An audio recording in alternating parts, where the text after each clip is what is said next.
And welcome, everyone. It's Blonde here from the Vortex Energy Podcast at the Vortex Healing Centre here. And we've got another great episode for you with Irene Oram today here on the Vortex Energy Podcast, where we talk about all things spiritual and health. And very lucky to have Irene here with us today. Her specialty is health and spirituality. So you're in the right place if that's something that interests you. And today we're going to talk about her book, and she's got a few of them out, many of them actually. But today we're specifically going to talk about dealing with negative energies, and I would say negative entities as well, and what you should absolutely not do. So Irene was a healthcare provider for many years and a spiritualist, and has been working in this energetic space along with physical health healing for many decades. In her retirement, as she calls it, she's been busy writing, still speaking, and doing all kinds of engagements with this subject. And she is a leading expert in this particular subject of dealing with negative energies. So welcome, Irene. Hi, Blonde. Lovely to be here. Thank you. So what I would like to hear more about, I want to hear more about your history. When did you first start getting interested in the spiritual aspect of this type of energy work? I had been aware of the term spiritualism from about my age 14, and my first recollection is my mother saying that she was going to put herself down on the census as a spiritualist, and I didn't know what a spiritualist was because it was not part of my upbringing. My response to that was, "Mum, you can't do that." And because, to me it was something pagan or, like, I just didn't know. Anyway, fast forward through 4 or 5 years, and I was in the Women's Royal Australian Air Force and in Darwin, and a group of us decided that we would have a séance. And so as you do, right? As kids do, teenagers. Yeah. Go figure.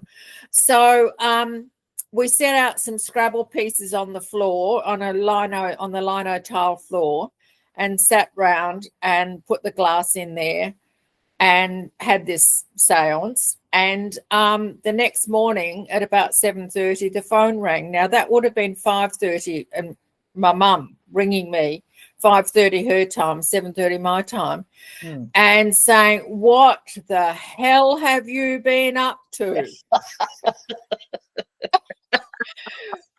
Well, she said, "Do not do that again." I'm sitting down and writing, and I got 8 typewritten pages of why not to do that sort of thing.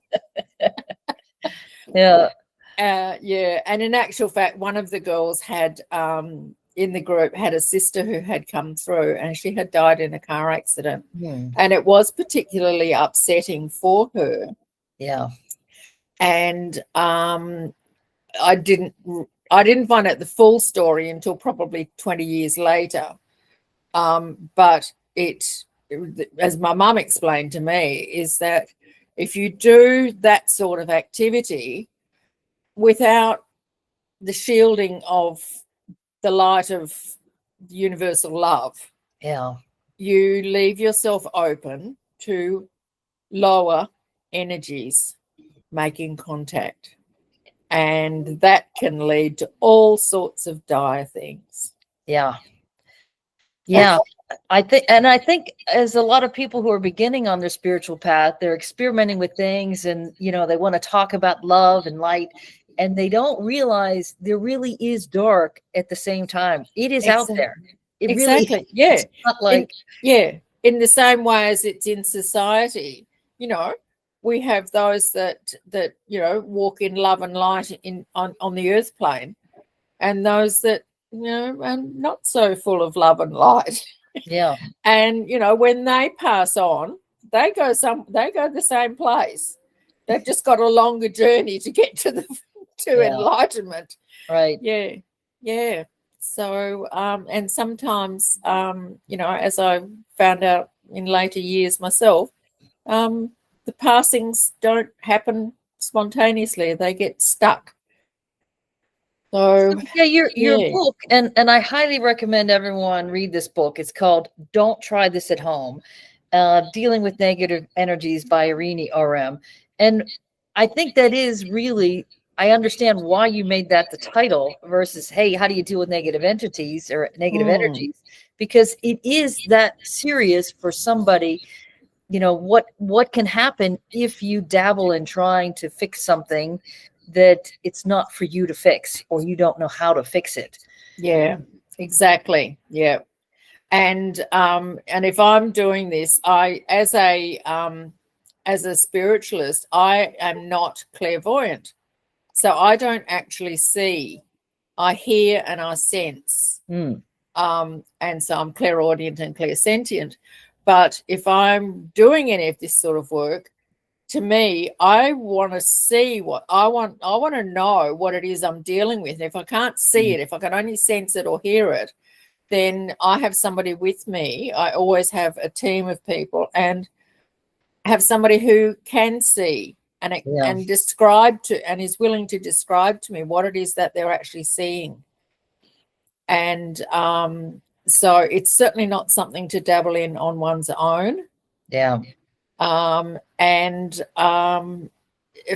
Simply because you're putting yourself in, it would be like confronting an assassin without a weapon. Yeah. or yeah, to me it's like you bought a little star, kung fu star thing that you see them on TV throwing it at someone and it kills the assassin, but you don't know how to do that. You have your little star, but you don't know how in the world you would protect yourself with a tiny little piece of something. Exactly. And they've got a great big machete or something or other coming at you. So and when you suspect that there is a negative energy in a location or with a person, until you actually go into it, you don't know what you're dealing with. Yeah. So so my first experience was actually a friend who said to me, I'm a bit worried about my current boyfriend. And this was an older gentleman, and he had changes of personality. And I think that to me is one of the biggest signs of something's really going on. Yeah. And it's like, he was an absolute charming man. But then weird things would start happening. And so I got together with with a medium, somebody who had actually known my mother. And this was before I was, recognized myself as being much of a connection of anything. It turned out that, yes, he did have an energy attached to him. And it was somebody that had attached to him because there was a karmic connection there. And